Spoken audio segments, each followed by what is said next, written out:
عملیات اور تصوف۔ اس طرح طریقت عملیات کا نام بھی نہیں ہے۔ غیر شرعی اور شر کی عملیات کو تصوف قرار دینا تو ہے ہی صریح گمراہی، لیکن اکابر نے جائز شرعی عملیات کو بھی تصوف قرار دینے سے منع فرمایا ہے۔ ہمارے شیخ ولی کامل حضرت مرغزار بابا جی عملیات سے اپنے شاگردوں کو منع فرماتے تھے اور فرماتے کہ اللہ تعالیٰ اپنانے پر اپنی تمام تر صلاحیتیں صرف کرو، مخلوق خود بخود تابع ہو جائے گی۔ حضرت حکیم الامت مولانا اشرف علی تھانوی فرماتے ہیں کہ ایک مرتبہ میں نے مولانا محمد یعقوب نانوتوی سے عرض کیا کہ حضرت کوئی ایسا عمل بھی ہے جس سے جن مسخر ہو جائے؟ فرمایا ہے، مگر پوچھتا ہوں کہ تم بندہ بننے کے لیے پیدا ہوئے ہو یا خدا بننے کے لیے؟ خدا کو معلوم کس دل سے یہ الفاظ حضرت نے فرمائے تھے۔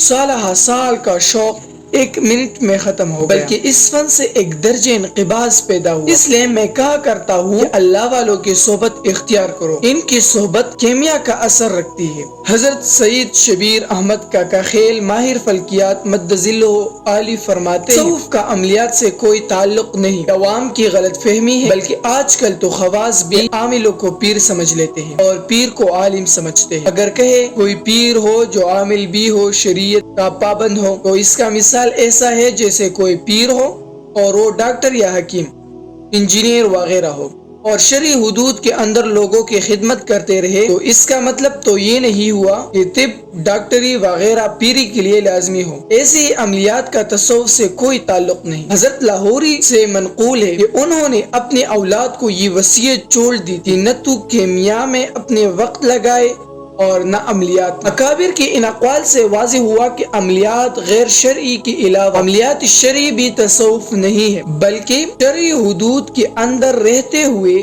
عملیات سے بدنی خدمات کو سر انجام دے جا سکتے ہیں، لیکن روحانی اصلاح اور تزکیہ نفس عملیات سے نہیں ہو سکتی، جو تصوف کا مقصود ہے۔ بدنی صحت کے لیے عملیات شرعیہ اختیار کرنا کوئی ناجائز نہیں، لیکن یہاں دو باتوں کی تردید مقصود ہے۔ نمبر ایک یہ کہ اس کو تصوف سمجھے، نمبر دو یہ کہ اصل مقصود کو چھوڑ کر اس عملیات کو مقصود ٹھہرائے۔